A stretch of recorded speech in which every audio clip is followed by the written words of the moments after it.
Assalamualaikum warahmatullahi wabarakatuh. Berjumpa lagi. Kali ini di tutorial praktikum kelima yang akan membahas tentang penggunaan string pada Python.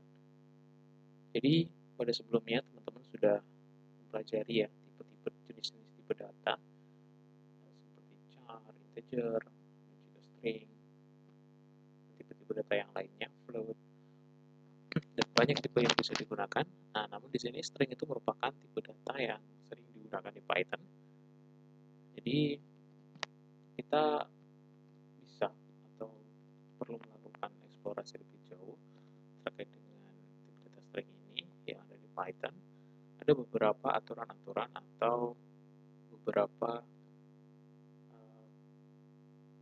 detail yang bisa kita gunakan pada string di Python. String pada dasarnya sebenarnya dideklarasikan dengan sederhana ya, misalkan print hello world.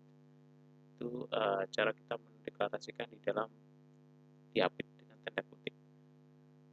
Kita masuk ke akses nilai string. Akses nilai string itu kita bisa menggunakan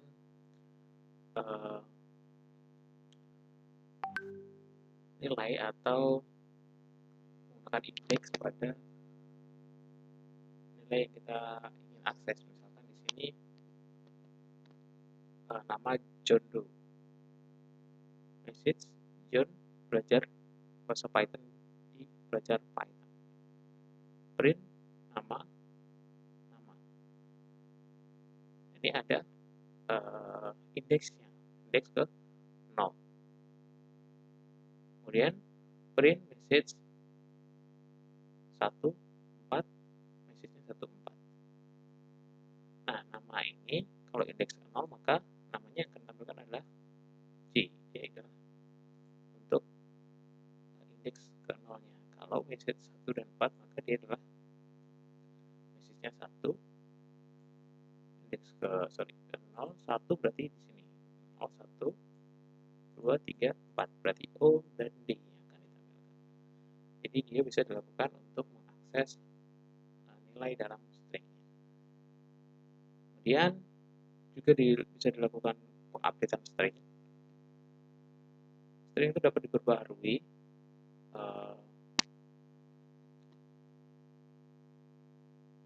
bisa dilakukan pembaharuan pesan. Misalkan kita akan melakukan pembaharuan di sini contohnya adalah message-nya hello world, kemudian update string message plus Python 6, berarti kita akan mengakses ke 6 indeks, berarti yang akan ditampilkan adalah hello Python. Nah, begitu juga sifat yang berikutnya adalah kekekalan string. Artinya Python itu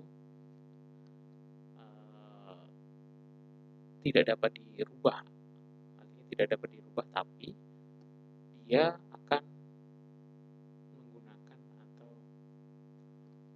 bisa modifikasi ketika kita menambahkan fakta lain atau kita menambahkan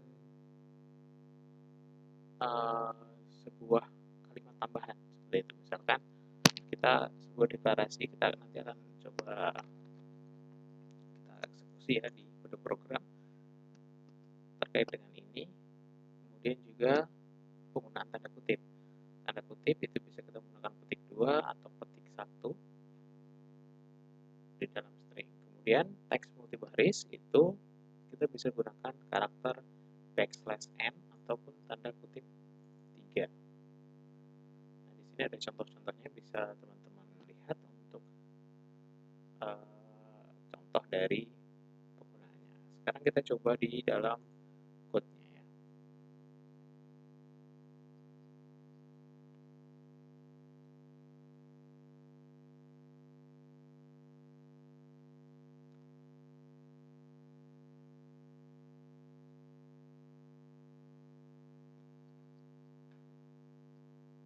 Kita ke kekekalan string dulu ya. Jenis kekekalan string kita misalkan coba di sini kita deklarasi fakta bahwa the moon has no atmosphere. Kemudian fact plus no sound can be heard on the moon. kita cetak fact, apa yang akan tampil? Yang tampil adalah the moon has no atmosphere. Kenapa yang kedua ini tidak ditampilkan? Padahal kita sudah deklarasi fact plus no sound can be heard on the moon. Nah, karena ini adalah sifat kekekalan dari string yang tidak dapat dirubah tadi. Lalu kalau kita mau mengubah, bagaimana caranya? Caranya kita bisa melakukan modifikasi. Modifikasinya seperti ini. Kita deklarasi fakta atau fact, the moon has no atmosphere, kemudian fact plus no sound can be heard on the moon. Baru kita buat atau kita tampung dalam sebuah variabel baru. Namanya toFact. toFact sama dengan fact plus no sound can be heard on the moon. Kalau kita cetak, dia hasilnya adalah the moon has no atmosphere, no sound can be heard on the moon. Jadi tampilan dari fakta kedua itu bisa kita tambahkan. Jadi ada penambahan yang kita bisa modifikasi. Nah, tapi kembali lagi kan kekekalan tadi, kalau kita hanya mendeklarasikan variabel, satu variabel di sini hanya the moon has no atmosphere, ketika kita tambahkan dia tidak, no sound-nya tidak akan bertambah.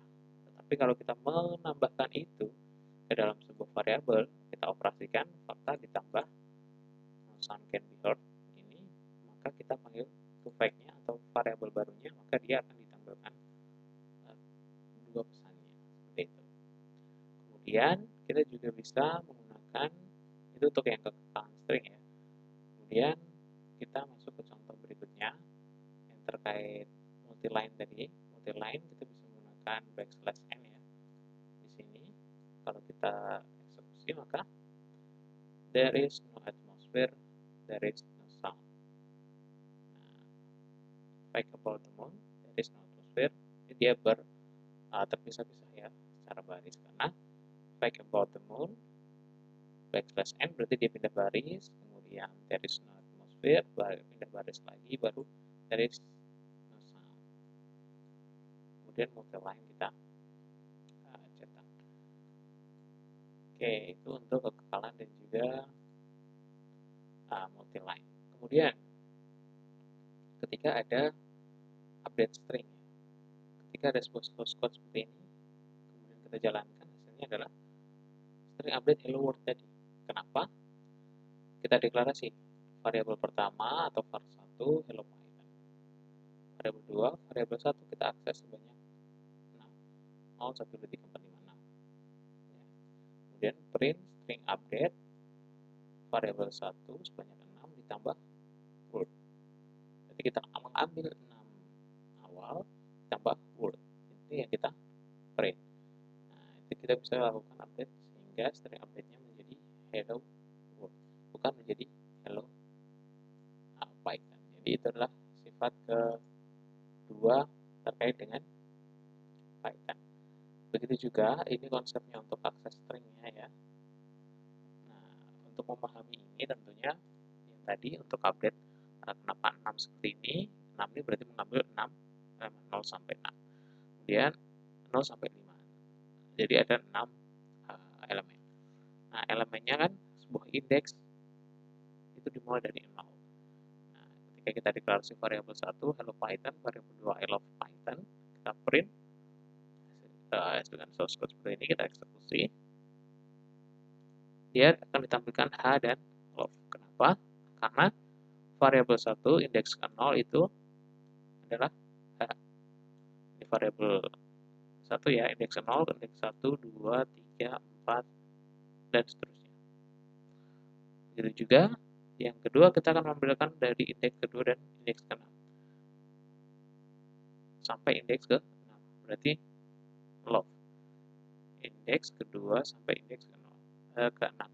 Berarti di sini indeks pertama adalah indeks ke 0-nya adalah I, indeks pertamanya adalah spasi, indeks keduanya adalah LOVA. Jadi yang ditampilkan adalah 2, 3, 4, 5, 6 adalah love. Seperti itu. Itu untuk indeks dalam array. Jadi silakan teman-teman informasi terkait dengan modul di sini, penggunaan string pada Python. Kemarin sudah disinggung ketika penggunaan tipe data. Silakan bisa digali lagi terkait dengan jenis-jenis atau karakteristik yang ada pada string. Mungkin cukup sekian tutorial dari saya. Semoga dapat memberikan gambaran baru terkait dengan materi hari ini. Saya akhiri. Terima kasih. Wassalamualaikum.